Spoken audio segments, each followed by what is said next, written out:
When you get into teaching, you soon find out that there is an endless amount of different things that you need to do. So much so that the term infinity pool describes the profession quite well. Just like an infinity pool, there is an endless amount of water between the pool and the sea. With teaching, it's very much the same, that there is an endless amount of tasks that you need to do as part of the profession. I know that there is always something I can do as a teacher, whether it be doing a little bit more of marking, next steps, all those different things, adjusting a display, updating a display, doing something to do with planning, changing something, making better resources. You can always do something, but at some point there needs to be a cutoff point, because that is how teachers get burned out. And as a result of this, I've been able to think about a strategy that I've used over the past few years that's really benefited me with my teaching. And it's helped me manage different tasks that I need to do. Now, to be fair, I'm still not perfect with my tasks, but this is something that's benefited me, and hopefully it can support you too. This is something that I've coined the 4-2 system. Now, when I started doing this, I would write this out, and what there is under each one is a different 2. So let me explain how it goes. We've got 1, 2, 3, 4. So under the first one, to do.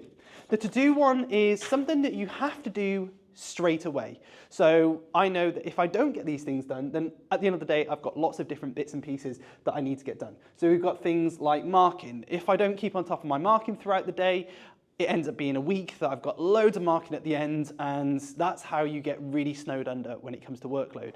Similarly with emails, my school has a 24-hour policy, so when an email comes in, I like to do something with it. And whether that something is one of the remaining 3s depends on the type of email, but I know that I need to do something with the emails, messages that come in. There's all sorts of different other ones, but most of the tasks throughout the day as a teacher can fall into this secondary category, and that is to do later.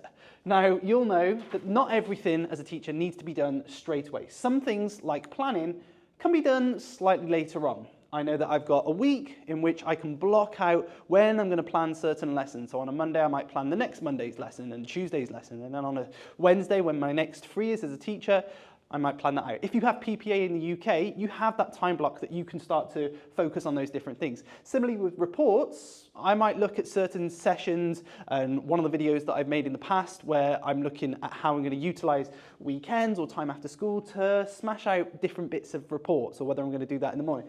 But I'm not going to do it as soon as I find the guidance. Same time with assessments and things like that. I do have a little bit of leeway in terms of when I mark and upload those, but again, it depends on the deadline. But there are things that you can definitely do later, and you can section out your to-do list that way. Let me get onto this one. In my opinion, this is the most important one, but it's the one that I always find a challenge, because as a teacher, you always think that you have to be accountable for everything, and it can be a challenge to think about that. So this one is to delegate. Again, challenging. These are things like resources, and what I mean by resources is if I've got different bits and pieces to do, I can get someone like a teaching assistant to support with handing those different bits out or cutting different bits and pieces out. That can really utilize my time to support with this and this. At the same time, display bits. If I've got cutting out and bits and pieces to do, and I have someone who's available to support with that, that means I can utilize my time a bit more efficiently here and here. So we've got to do later, to delegate, which I think is the most important one, which brings us on to the last one, also very important, to the bin. So these are things that just go into the bin.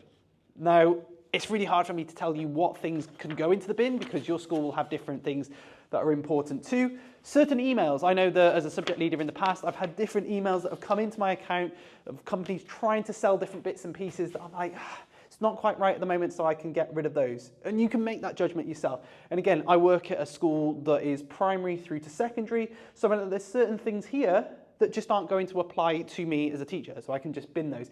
And there's other things on your checklist that you'll be able to go, yeah, I'm not too sure about that. And if you're ever confused on that, that's where really important discussions need to be had with your SLT about where your priorities and tasks can lie on this grid.